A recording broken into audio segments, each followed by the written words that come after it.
최저임금이 모처럼 합의로 결정이 됐습니다. 이번에 얼마로 또 어떻게 정해졌나요? 상승률이 2.9%, 금액으로는 작년보다 290원 올라서 1,320원. 예. 사실은 쉽지 않은 그런 금액이긴 합니다. 이게 좀 앵커도 말씀하셨던 것처럼 이게 사실은 금액이 얼마 올랐냐 놓고만 보면 과거보다 많이 오른 게 아니다라고 이제 이 근로자 측에서는 볼 수밖에 없는 거고 또 사측에서는 그래도 또 올랐다라고 좀 불편해하실 수 있는 부분이긴 한데 정말 이번 합의의 가장 큰 의미는 노사 그다음에 이 공익위원 간에 모두 합의를 했다라는 거 이게 어쨌든 가장 중요한 의미로 볼 수 있겠고요. 그 이유가 1988년도에 최저임금제가 도입됐으니까 27년 정도 된 거거든요. 그 사이에 이 3주체가 합의를 했던 게 8번밖에 없었습니다. 그러니까 이게 사실 그만큼 합의하기 어렵다라는 거고 대개는 금액 차이가 너무 커서 나중에 공익위원들이 이 정도에 합시다라고 제안한 게 거의 정부에서 받아들여서 된 경우들이 대부분이었거든요. 그러다 보니까 이번에 합의가 됐다라는 거는 이재명 정부의 첫 출발이 상당히 좀 산뜻하다라는 측면에서 의미가 좀 있다고 좀 볼 수가 있겠고요. 17년 만에 됐고 그다음에 월 환산액으로 해보니까 대략 한 달에 한 215만 원 정도 이렇게 좀 금액이 나옵니다. 예.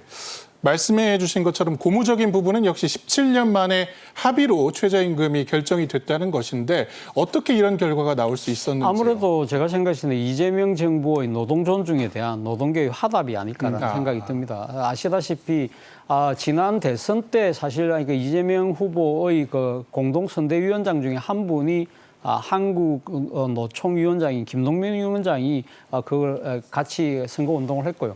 그 과정에서 아마 지금 이 정부에 대한 신뢰를 많이 쌓았던 것 같고, 그리고 또 특히 민주노총 입장에서도 물론 이번에는 민주노총이 회의장을 박차고 나가긴 했습니다만 그럼에도 불구하고 이 지금 민주노총에서 그 반발 강도가 좀 수그러질 수 있었다는 것이 아시다시피 고용노동부 장관으로 첫 번째로 지명되신 분이 바로 김영훈 전 민주노총 위원장이잖아요. 이런 부분들을 본다고 한다면 아마 노동계 입장에서도 이 최저임금이라는 부분에 있어서는 우리가 약간 양보를 한다 하더라도 이재명 정부가 일방적으로 밀어붙이지는 않을 것 같다. 나름대로 상당히 우리가 나름대로 양보한 만큼 여기에 그 버금가는 어떤 식의 노동 정책에 대한 상당한 배려, 이 관심, 지원 이런 것들이 있을 거라는 판단이 저는 작용한 것이 아닐까 하는 생각이 들고요. 또 하나 무시 못할 이유가 바로 너무 어렵다는 겁니다. 경기가 전체적으로 경제가 전반적으로 다 어렵기 때문에 사실 노동자 입장에서도 상당히 지금 자신들의 목소리를 늘리는 것도 중요하지만 같이 지금 힘겨운 일종의 사용자 지위에 있는 자영업자들 이런 분들의 입장을 생각을 좀 한 것이 아닐까. 그렇다고 한다면 이런 서로 상호 이렇게 이해하고 존중하는 이러한 상황이 저는 사실 이재명 정부가 당면한 여러 가지 노사 문제에 있어서도 일종의 상당히 좋은 해결 조짐이 아닐까라는 생각을 해봤습니다. 예.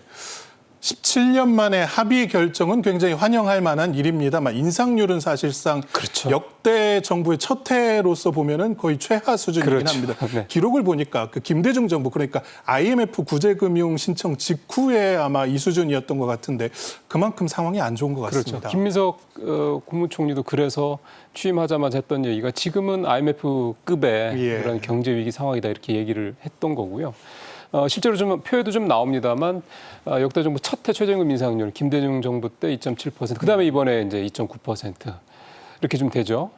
공통점은 그때나 지금이나 이제 경제 위기급의 우리나라 경제가 안 좋은 상황이다라는 거고, 그다음에 사실 또 진보 정권의 출범과 관련해서 보면 역대 이제 노무현 정부 때 DJ 때는 이제 앞서 말씀드린 외환위기 때였으니 그렇다고 치고 노무현 정부 때 10.3%, 문재인 정부 때 16.4% 두 자릿수 처음이었죠. 그렇게 올랐던 게. 그거에 비하면 역시 진보 정권의 출범에도 불구하고 굉장히 좀 낮은 그런 상황인 걸 감안하면 정말 말씀하신 대로 역시 이제 이번에도 경제 위기에 대한 여러 가지 상황들이 좀 고려가 된 것이다. 근데 이게 이제 이 3자가 합의를 했던 또 중요한 백그라운드 된 스토리가 됐다 이렇게 좀 이해를 할 수가 있겠습니다. 예. 최저임금이 정해지면 이제 그걸 기준으로 정해지는 나머지 급여들이 꽤 많습니다. 이제 실업급여라든가 출산휴가급여 무려 26개가 바뀐다고요. 그렇죠. 아무래도 최저임금이라는 것이 우리 사회의 일종의 그러니까 최저 생계에 대한 일종의 기준점과 같은 것이기 때문에 여기에 맞춰서 여러 가지 법률과 국가 보조금들이 시행되는 부분에 있어서 연계가 따를 수밖에 없는 것이죠. 예를 들면 지금 주휴수당 같은 경우는 지금 지금 이제 82,240원인데 이 지금 82,560원으로 최저임금이 올라감에 따라서 이 지금 이 임금 상승률에 기초해서 이만큼 올라가는 것이고요. 그리고 또 하나는 뭐 지금 실업급여라든지 출산 휴가급여 이런 부분들도 다 올라갈 수밖에 없는 구조로 돼 있기 때문에 그렇습니다. 예.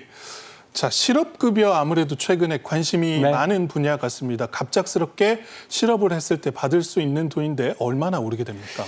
원래 퇴사 전 평균임금 60%를 지급한다는 건 사실 이렇게 받는 분들은 드물 거고요. 대부분 최저임금의 80% 이게 이제 고점인데 이 부분 이걸 기준으로 해서 이제 받는다고 보면 올해 64,192원 그래서 이게 내년에 66,000원으로 올라가서 월 한 180만 원 조금 넘을 것 같은데 이것저것 떼고 나면 아마 170만 원 전후가 될 것 같습니다.